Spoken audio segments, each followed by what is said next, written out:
والسلام على خير البريات.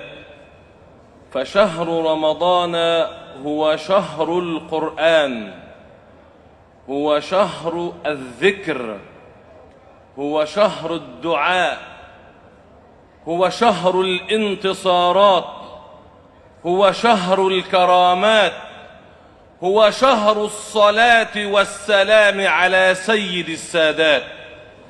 تعالوا بنا لنصلي ونسلم على حبيبنا رسول الله صلى الله عليه وسلم.